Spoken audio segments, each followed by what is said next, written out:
Welcome, everyone, and thank you for being here.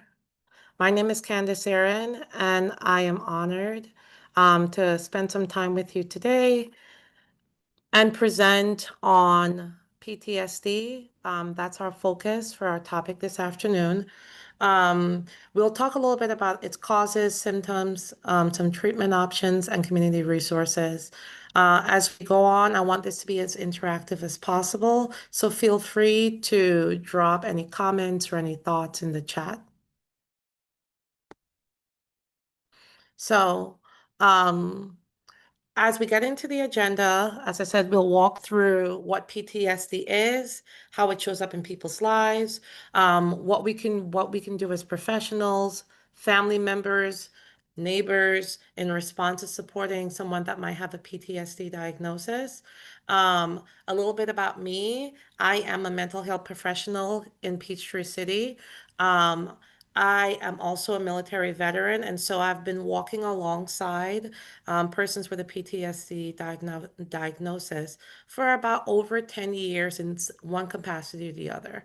Um, in that, because of my line of work, I'll also be sharing a little bit resources at the end. Some of the resources, some of you may already know, some of them might be new. But before we jump in, I'm wondering if anybody has any burning questions about PTSD, or any thoughts that they wanted to share in the comments. I'll give a couple minutes or seconds. All right. So jumping in, PTSD is more than a response to trauma. PTSD, longer word, right? Like post-traumatic stress disorder. And it happens when our brains get stuck in survival mode. It is not just about combat veterans, even though I said that I work with veterans for quite some time. It's not just about combat veterans. It can happen to survivors of abuse, people who have experienced accidents, systematic violence, or even medical trauma. And one of the biggest myths we tend to see about PTSD is that a person is somehow weak or that they're broken. And it's not. It's actually PTSD is actually our brain doing its best to protect us. So a little bit of data. I love data. I love to look at what the numbers say, right? 13 million Americans in a single year, when we were counting back in 2020, that's a staggering number. 13 million Americans. And that's just adults that we're referencing in these numbers, right?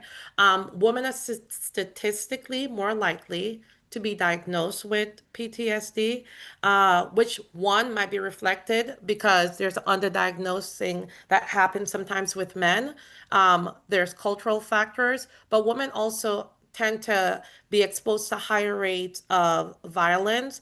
That could be intimate partner violence or violence in the workplace or traumatic events in the workplace or throughout their lives. And so women tend to have, we see higher numbers of PTSD.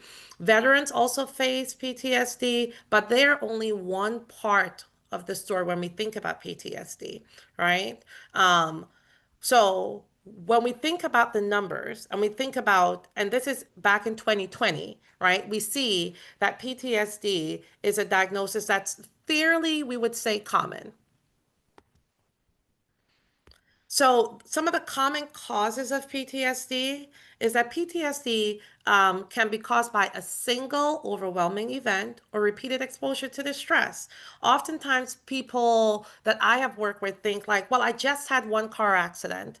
I don't understand why I'm feeling this way. I don't understand why I'm responding to this way, right? But our body perceive that accident as really traumatic, right? And so some of the common causes, as I said, it could be a single event or repeated exposure, like a high conflict zone. People living in high conflict zone tend to have higher rates of PTSD. We often overlook things like emotional neglect, though, when we talk about PTSD. We often overlook bullying or even racial trauma, but all of those things can be just as impactful when we think about PTSD. So, looking at some of the risk factors for PTSD, um, The risk factors does not mean that someone will develop PTSD. I think like that's important to say. So not because you had a car accident or you had a traumatic experience or a series of traumatic experiences, you will absolutely, right? Like the end of that equation is, oh, well, I will end up with PTSD. That is not necessarily so, right?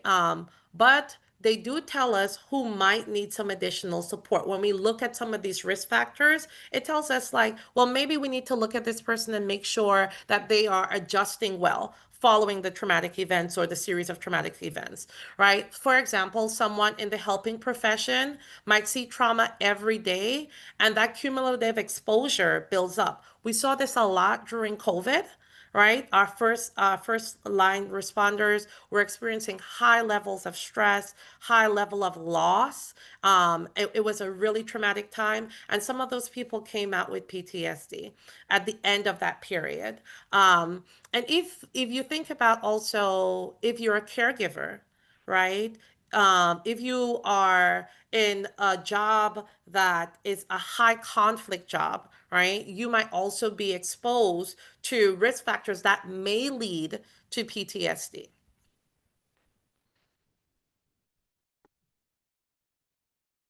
PTSD does not discriminate. This diagnosis, it affects kids, it affects adults, it affects every race, every culture, every income bracket.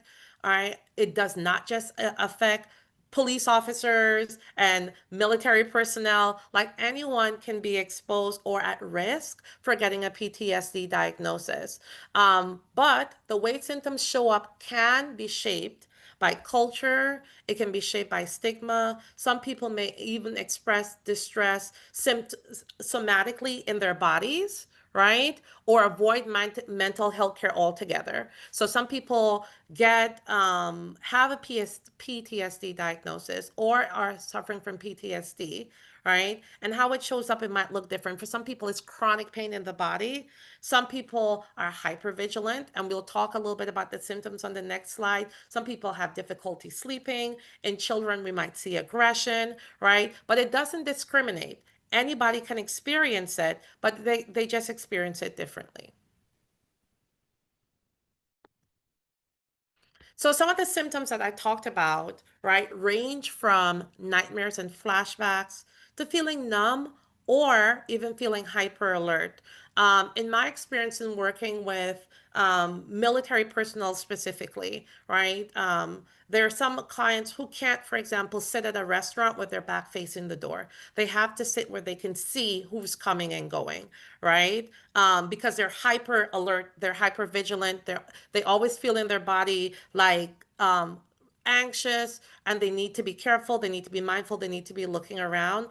For kids, we can see increase in night terrors or nightmares.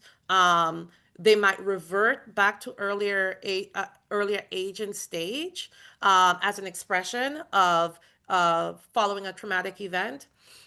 Someone might not even be connected to the symptoms to a past trauma or a previous trauma, and it feels like withdrawal, or it might feel like anger, right? And this is why sometimes, particularly in BIPOC communities, PTSD can be misdiagnosed as maybe depression. It might be misdiagnosed as anxiety. So I always tell people, social media is great for sharing information, but that should not be the basis for your diagnosis, right? And so if you know somebody who's really struggling with nightmares, or well, this is how it's always been because I've always been afraid of the water this one time, right? Like I almost drowned at the community pool, right? Get a diagnosis, go see a professional. And if I'm missing any comments or thoughts in the chat, please do let me know. So how does PTSD affect daily life? It doesn't stay neatly in someone's past, right? Like they don't have this experience and say, "Oh well, this happened to me 2 years ago, and I'm over it. It's come, it's gone, it's done." Right? It impacts how they relate to others, how they are able to hold a job, or even feel safe in their own bodies, feel safe in their own homes. And I think that that's sometimes an interesting thing to try to explain to someone who does not have that experience how it can feel foreign to exist in your body, how it can feel unsafe existing in your body because you've had this traumatic experience, right? And so you're always on the lookout, you're always startled, or as I said, you're always withdrawn or feeling numb. And that really impacts the relationships that people have. It impacts the marriage that they might have, or their ability to stay connected with family and friends, to engage in social events. Sometimes people lose relationships or jobs because it appears that they do not care, but sometimes they're just overwhelmed and they're trying to survive.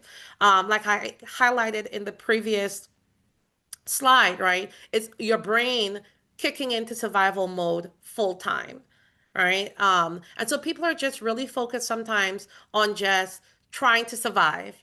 They're really focused on making it day by day and how can I feel better in my body that I'm feeling right now? And so we see that show up again in relationships with kids. We see that show up in play.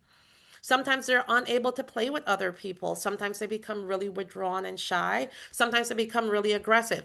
It does not mean if you see a child throwing a toy or, having a meltdown or being dysregulated, that they have had some sort of traumatic experience, right? But for children who have had traumatic experiences, who might have a PTSD diagnosis, that's kind of how it presents. And these are just a few of the ways that PTSD can present. We tend to also see an increase in adults in substance use and misuse. And that might happen because they're just trying to regulate or numb some of this hyperness they feel in their body, right? Like this hypervigilant. You think about like you've had 10 cups of coffee, which is not a great comparison, right? But like if you felt like that on edge all of the time, oftentimes we tend to see people lean on substances to kind of help come down a little bit and numb that hyper vigilance that they're feeling, this hyper arousal they're feeling in their body. And I talked a little bit about like the chronic pain that some people can experience, right? Because they're always tense, right? For some people they're always tense. So when we look at diagnosing PTSD, the key elements of the diagnosis we look at are the duration of the symptoms, the impact, and the link to trauma. It's really interesting because as clinicians, what we're looking for is how does someone think about the traumatic experience that they've had, right? If we both got into a car accident, right? And we're both in the backseat. We weren't driving. Both got into a car accident. You might see it as, man, thank goodness that I survived because people have really bad car accidents. And I could walk away from that experience and think, my goodness, I am not safe in cars. I cannot be safe in cars, right? And so how we think about the traumatic event is really important. Someone can be struggling deeply, but not meet the full criteria for PTSD. So we both again got into the car accident, and I'm like, man, every time I get in the car accident and into a car, not a car accident. Hopefully nobody's having more than one. But every time I get into a car, I'm a little bit nervous, but it's not stopping me from being able to go to work. It's not stopping me from driving, right? But maybe my armpits get a little sweaty, my hands get a little sweaty, my heart races a lot when I get on 285.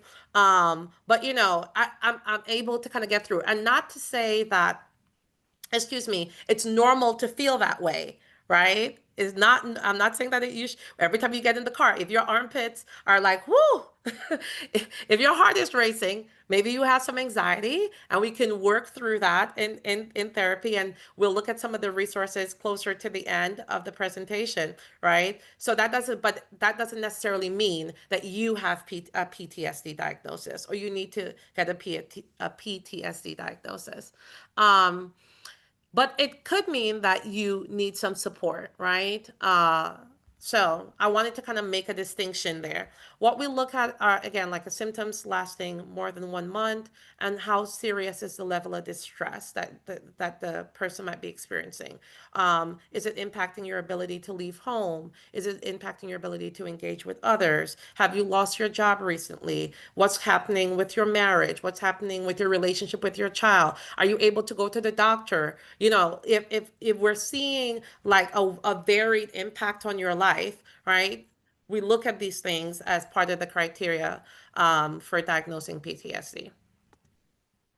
So treatment options, right? Because PTSD is treatable, and that's the good news. It is treatable. There are evidence-based therapies like EMDR and CPT.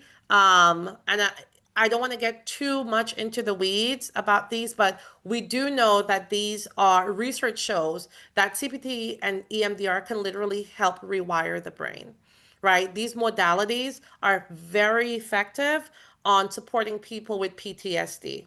It's not just about talking, but it's about the processing, the pacing, and helping them gain some regulation skills. Lifestyle changes are always beneficial. If it's PTSD or anxiety or depression, making sure you have a good handle on your diet, making sure you're moving your body, engaging in social support so you have a good social network. You maybe it's church, maybe it's friends, maybe it's a sports group that you participate in. I know pickleball is the new rage, right? Maybe you're playing pickleball, but all of these lifestyle changes, some mindfulness, maybe there's some journaling in there. All of these things are helpful. And then medication with PTSD, depending on how your symptoms kind of manifest is the word I'm looking for, right? You might need one or a combination. A person with PTSD might need one or a combination of these, right? So it might be lifestyle changes and medication. It might be medication and therapy. It might be all three, right? That's a conversation that I encourage folks to have with their provider. But these are some of the modalities that we have found to be quite effective in treating PTSD. And here are some things that you can do as far as self-care and coping strategies, you or anyone that you might know that has PTSD. Um, Exercise and sleep. Exercise and sleep are always at the top of the list for me. How is your sleep? Right? Again, PTSD, anxiety, depression, just stressed, right? How is your anxiety and sleep? Because poor quality sleep is going to exacerbate symptoms, regardless of what you're going through, right? If you are not sleeping well, you're not going to feel well. If you are not finding opportunities to move your body, you're going to, be less likely to feel well, right? Meditation and breathing is really helpful. I always like to tell this little joke. I have a client who's like, I don't understand why you're always telling me to breathe, why you're always telling me to meditate. I just think it's such a silly thing, right? And it feels like a silly thing when you're doing it. However, research shows it helps with that mind-body connection, right? Most times we're not slowing down enough to really check ourselves about how we're feeling until we're a week in and 2 weeks. I'm so agitated. My sleep is not good. I just don't feel well and I don't understand why. But there were signs a lot earlier down the road, right? And so meditation and breathing just puts us in a space and in a state to slow down and to check in with ourselves. How am I really feeling and where am I really feeling this? Oh man, I have these butterflies in my stomach. What is that connected to? What's going on in my day? Oh my goodness, I feel this heaviness in my chest. I feel this warmth in my face, right? And so a part of that is, again, bringing us back into our bodies, doing the arts, music, anything creative is always healing. Because healing doesn't only happen in the therapist's office, right? Activities that bring people back into their bodies, walking, art, connections are really, really powerful tools so that you can continue to do the work that you were doing in session outside the session, right? That's the goal. Trauma isolates, connection heals. That's the key tenet of my belief system and when I work with clients, right? Like trauma tends to say you don't have any friends, you don't have anybody that cares, right? Don't pick up the phone and call that person. they're going to think it's too much. People are going to think that you complain. That's the narrative of trauma, right? That's the story that we tell ourselves. Connection tells us we are loved. People care about me. My sister wants to hear from me. My sister wants to carry my burden. I'm using my sister because that's my go-to person, right? But my friend does care about me. My friend did say, reach out if you need something, right? And so just thinking about what coping tools or community spaces we have here in Fayette County, or in the city of Fayetteville, my apologies, right? Uh, these are the ones that I was saying. Some of these you might be familiar with, but that are really a great resource and space to start. The city of Fayetteville has a mental health hub, a website, and I'll share a QR code for that following this slide. We have the Georgia Crisis and Access hotline. I'm tripping over my words today. My brain is tired. That's 24/7. The thing that I like to say about the hotline is I know it says crisis in there, and oftentimes people say, I'm not in crisis. I may not be thinking about harming myself. But if you are overwhelmed and you just need a space, that's what the line is for. If you are feeling like, I don't know who I can talk to, reach out, right? Again, trauma isolates, right? And our goal is to connect. And so it doesn't matter if you think like it's too small, right? It's never too small. If you are feeling that need that, hey, uh, if I share this with someone else, the burden is lighter, reach out. Use the crisis line, right? Use the crisis text line. NAMI is a great organization with a lot of resources. I scroll that website often. I find it to be really helpful. And then they also do webinars, they also do trainings, they also have events. The city of Fayetteville also has community events. A couple weeks ago, they had the mental health walk. I know that there might be some other mental health events specifically coming down the pipeline. They have these webinars that you can join, engage in, or look at after. So you can always check back in and find this information. And for military veterans, if you or a person that you know is a military veteran that might be in need, you can always text or call 988. So here's a QR code that I wanted to share. This takes you directly to the mental health hub for the city of Fayetteville, where you will find a plethora of resources on not just PTSD, but other topics related to mental health.